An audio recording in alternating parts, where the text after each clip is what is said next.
আসসালামু আলাইকুম। আপনাকে যদি প্রকৃতির দৃশ্য দেখতে হয় তাহলে আপনাকে গ্রামে থাকতে হবে। নাহলে এত সুন্দর প্রকৃতি দেখা আপনার পক্ষে সম্ভব না ভাই। কারণ আমাদের গ্রামে গাছপালা, ধান ক্ষেত, সব ধরনের গরু ছাগল, অ্যানিমেলস মানে এরকমভাবে প্রকৃতিটা সাজানো হয়েছে বা সাজানো আছে, কিন্তু শহরে এইসব নাই।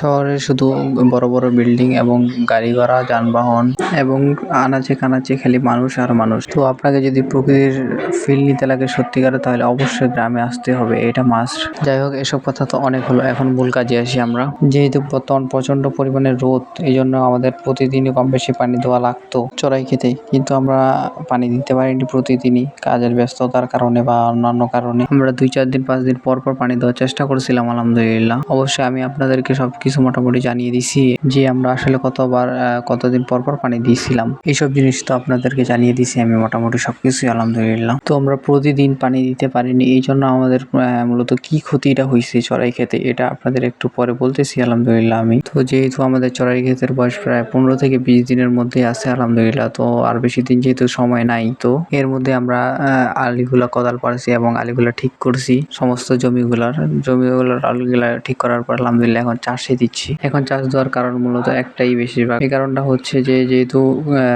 ধান গাড়ার সময় প্রচুর পরিমাণে কাদো করতে হয়, তো এখানে এই জায়গায় ঘাস থাকলে চলবে না, বা কাদের সাথে যদি ঘাস বন থাকে বা তাহলে আর কি এগুলা বেশ একটা চড়াই ভালো হবে না। কারণ ঘাসপালা যে জায়গায় থাকে ওই জায়গায় চড়াইটা বেশি একটা ভালো হবে না, ঘাসগুলো সব সার পানি সব খেয়ে ফেলবে। এই জন্য আমরা প্রথমে একটা চাষ দিয়ে দেওয়ার চেষ্টা করতেছিলাম। বর্তমান যেহেতু প্রচন্ড পরিমাণে রোদ হচ্ছে, তো এই রোদের কারণে মাটি শুকে যাবে, তাইলে ঘাসগুলো অনেকটা নির্মূল হয়ে যাবে বা মরে যাবে, আলহামদুলিল্লাহ। এই জন্য আমি বর্তমান চাষটা দিয়ে যাওয়ার চেষ্টা করতেছি। তো এখন অনেকে ভাবতে পারেন যে আকাশের অবস্থা বা আকাশের কথা বলা যায় না, এখনই যদি পানি চলে আসে তাতে ভাই কোনো লাভ নাই। এখনই যদি পানিও চলে আসে না, তাতে আমার কোনো লস নাই, তখন আমি আরেকটা চাষ দিয়ে দিব, আলহামদুলিল্লাহ। এখন যেহেতু মাটিটা নরম আছে, তো এখন পানি আসলে মাটিটা একদম কাদো কাদো হয়ে যাবে, আর তখন আমি একটা চাষ দিয়ে দিলে একদম পুরা কাদো কাদো হয়ে গেলে একদম পুরা অন্যরকম হয়ে যাবে, তখন গাছটা তাড়াতাড়ি করে পুষতে আরো সাহায্য বেশি হবে। তো আমাদের জমিগুলো তৈরি করাতে আমাদের রোদ হোক বা বৃষ্টি হোক তাতে কোনো যায় আসে না। মূল কথা রোদ হচ্ছে আমাদের চড়াই খেতে একটু সমস্যা হচ্ছে রোদের কারণে। তো আমাদের প্রতিনিয়ত